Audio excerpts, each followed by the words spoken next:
नमस्कार दोस्तों आज विषय है 1 साल वर्ष की ब्रह्मचर्य की। आज बाल ब्रह्मचर्य के बारे में, ब्रह्मचर्य 1 वर्ष हमारा जो बाल ब्रह्मचर्य के बारे में आज विषय हमारा यही रहेगा कि अगर जो आपने पिछले कई वर्ष पहले आपने जो कुछ नहीं कर पाए हैं वो 1 वर्ष ब्रह्मचर्य के पालन है। हम आज 1 वर्ष के ब्रह्मचर्य पालन से हम कौन सी मंजिल हासिल कर सकते हैं और ये ब्रह्मचर्य पालन से हमें क्या क्या उम्मीद रखते हैं, हम आपको आज एक कहानी के माध्यम से और एक राजा के माध्यम से इस वीडियो पर पूरा हम आपको बताना चाहेंगे। दोस्तों आज जो हम किसी मंजिल को पाना चाहते हैं और किसी चीज को जब ऊंचाइयां तक हम पकड़ना चाहते हैं तो उसका जहां तक होता है हमारे एक रीजन होता है जो हम उसको नहीं कर पाते। तो दोस्तों इस विषय में, इस वीडियो में इस विषय को पूरी कहानी सुनेंगे, अवश्य आपकी मंजिल आपको मिल जाएगी। अगर कुछ आप करना चाहते हैं, कुछ पाना चाहते हैं, किसी ऊंचाइयों को पकड़ना चाहते हैं तो इस वीडियो को जरूर देख लीजिएगा। तो हम चलते हैं दोस्तों। आज इस वीडियो में मैं बहुत आपकी जिंदगी, आपके एक आने वाली जो मंजिल है उस मंजिल को पकड़ने के बारे में एक बहुत सुंदर सी कहानी है। तो दोस्तों हमारा कहना क्या है कि एक राजन था, राजन का नाम था दक्ष राजा। उसका राजपाट बहुत सुंदर चलता था, काफी बड़े राजा थे, गांव के मुखिया थे, गांव के देख रेख करा करते थे। बट दोस्तों धीरे धीरे करके वो अपनी पत्नियों के साथ और बहुत सारी गोपियों के साथ अपना भोग विलास करने लगे और वो धीरे धीरे करके वो भोग विलास में अत्यंत मग्न हो गए और धीरे धीरे करके अपना राजपाट की तरफ नजर उनकी हटती गई। उधर नजर ही नहीं जाती थी क्योंकि रीजन था, उनका केवल लक्ष्य बना था भोग विलास का। दोस्तों वो राजन अपनी पत्नियों के साथ, गोपियों के साथ रासलीले करते थे, अपनी पत्नियों के साथ सारा दिन बिता देते थे, लेकिन राजपाट की तरफ उनका ध्यान बिल्कुल हट चुका था। दोस्तों एक दिन अचानक राजन दक्षिणी बैठे थे, बैठे बैठे उनके मन में एक विचार आया, एक सोचने लगे, उनको अपने आप में कमजोरी महसूस होने लगी। कहा मेरे अंदर से जो मेरे हौसले थे, जो मेरे ताकत थी, वो डर से निकली जा रही है।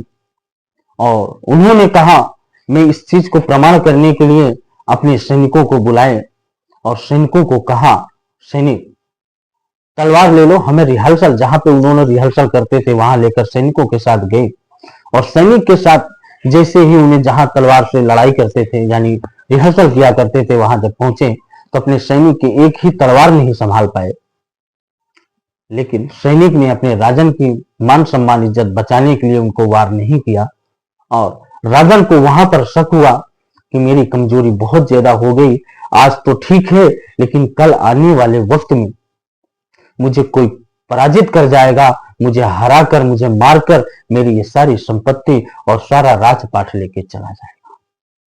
उसको अंदर से बहुत सारी घबराहट होने लगी, अंदर से बेचैनी से होने लगी। अखाड़ा से जहां पर राजन रिहर्सल किया करता था वहां पर से राजन दौड़ता हुआ अपने गुरुदेव के पास गया। जब गुरुदेव के पास गया तो गुरुदेव ने कहा आइए राजन, आपका स्वागत है और मैं आपका ही इंतजार कर रहा था। तो राजन ने कहा गुरुदेव आपको कैसे पता कि मैं आ रहा हूं? तो राजन गुरुजी राजन से बोलते हैं राजन आप जिस मार्ग में चल रहे हो, जिस पथ पे चल रहे हो वो मंजिल ही ऐसी है कि लोगों को पता हो जाता है कि वो जरूर एक न एक दिन उस रास्ते में फिर पहुंचेगा। क्योंकि जिस रास्ते को आपने अपना लिया था, जिस दिशा को आपने अपना लिया था, वहां लोग गिरने के अलावा उठ नहीं सकते हैं। इसलिए मुझे पता था कि आज नहीं तो कल आप जरूर आओगे। राजन ने गुरुवर के चरण स्पर्श किया और उनके पांवों में गिर पड़ा। गुरुदेव, माफ करिएगा। राजन ने कहा, गुरुदेव, मैं धीरे धीरे करके बिल्कुल कमजोर होता जा रहा हूं। कोई उपाय बताएं या कोई इसका तकनीकी बताएं कि मैं फिर से वैसे हो जाऊं। गुरुदेव ने कहा, राजन, आप 1 वर्ष ब्रह्मचर्य का पालन करें। आपकी वैसे ही शक्तियां और वैसा ही ताकत वापस मिल जाएगी। राजन ने प्रश्न किया, गुरुदेव, मैं कितने दिन के बाद भोग विलास में जाऊं? तो गुरुदेव बोलते हैं, 1 वर्ष आपको ब्रह्मचर्य का पालन करना है। 1 वर्ष। राजन के अंदर से फिर हिचकी आई, गुरुदेव, ये बहुत कठिन है, नहीं हो पाएगा, कोई और सरल सा उपाय बताएं। गुरुदेव ने कहा, अगर 1 वर्ष नहीं कर पाते तो 6 वर्ष का ब्रह्मचर्य का पालन करें। राजन ने फिर कहा, नहीं गुरुदेव, ये भी बहुत कठिन है, कुछ और दूसरा, कुछ और सरल बताएं।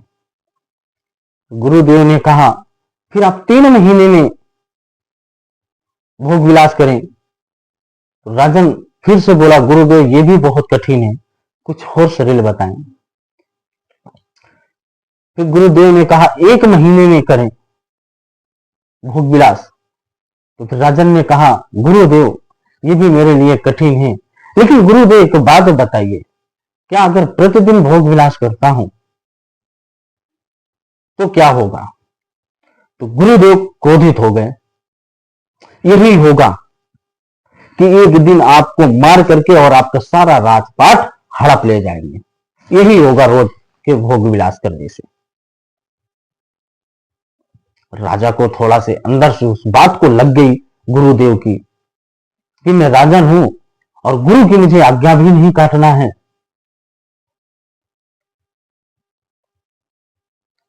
राजा को उस बात को लग गई और राजन ने वहां पर संकल्प ले लिया कि गुरुदेव, मैं संकल्प लेता हूं, कसम खाता हूं कि मैं 1 वर्ष का जरूर ब्रह्मचर्य का पालन करूंगा, संकल्प के साथ करूंगा। ऐसा राजन ने अपने गुरुदेव को वचन दिया और संकल्प देने के साथ उसने ब्रह्मचर्य का पालन करने का गुरु से वचन देता है। और ब्रह्मचर्य गुरुदेव ने कहा, राजन, अपने घर में अपने पत्नियों को बोल देना कि मेरा कोई पाठ, मेरा कोई कार्य चल रहा है, मैं 1 वर्ष तक आप लोगों के करीब नहीं आऊंगा।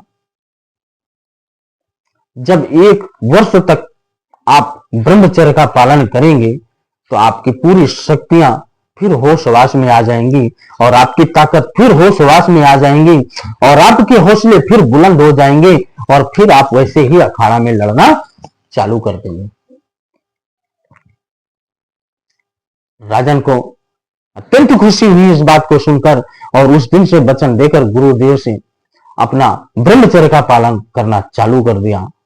दोस्तों, 1 वर्ष तक ब्रह्मचर्य का पालन किया राजन ने और उस 1 वर्ष के ब्रह्मचर्य के पालन में उसने अपनी खोई हुई शक्तियां को और खोई हुई ताकत को फिर से वापस पा गया।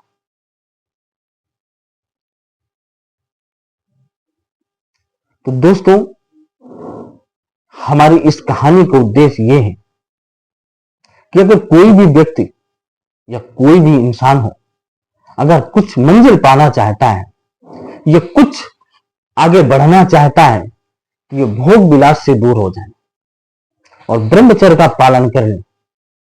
मैं वादा करता हूं उसकी मंजिल उसके हाथ में होगी।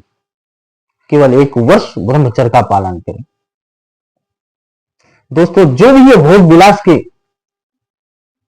में पड़ गया है वो हमेशा गलता हुआ चला गया है, कभी उठ नहीं पाया है। अगर आप उठना चाहते हो ऐसे और बढ़ना चाहते हो तो ब्रह्मचर्य की तरह रहिए और अपनी मंजिल पे ध्यान रखिए कि मेरी मंजिल क्या है। अगर आप उस मंजिल पे ध्यान रखोगे तो आपकी मंजिल दूर नहीं बल्कि बहुत करीब रहेगी और उस चीज को आप हासिल करके अपना शक्ति फिर से वापस पा जाएंगे। भाई आपकी शक्ति तो वही है ना, हम जिसके लिए परेशान हैं। अगर आप भोग विलास के पीछे परेशान रहेंगे तो आप कभी भी आपकी मंजिल हासिल नहीं होगी, बल्कि उसके पीछे पीछे पीछे पीछे आप भी गलते चले जाएंगे। जैसे जल में नमक डाल दिया जाता है, घुलता चला जाता है, वैसे आप उन महिलाओं के पीछे घुलते चले जाओगे, लेकिन कभी भी आप आगे नहीं बढ़ पाओगे। तो दोस्तों, अगर ये वीडियो मेरी अच्छी लगी हो तो आप उन भाई बहनों तक शेयर करिए जो इस लायक हो, जो ये वीडियो के देखने लायक हो, जो शायद इस वीडियो देखकर अपनी एक भविष्य, आगे की उज्जवल भविष्य ले जा सके। कैसी लगी मेरी वीडियो? अच्छी लगी हो तो प्लीज दोस्तों मेरे इस वीडियो को ज्यादा से ज्यादा लोगों तक शेयर करो। मैं आपसे और आपके पूरे परिवार वालों से हाथ जोड़कर प्रार्थना करता हूं। मैंने इसे बड़े भाव, बड़े प्यार दुलार से इस वीडियो को बनाया। नमस्कार दोस्तों, आज जो हमें प्यार दुलार मिल रहा है आपसे, मुझे बहुत खेद और बहुत अच्छा लगा। तो आप दोस्तों ऐसे ही मुझे प्यार दुलार देते रहे। Tata, bye bye.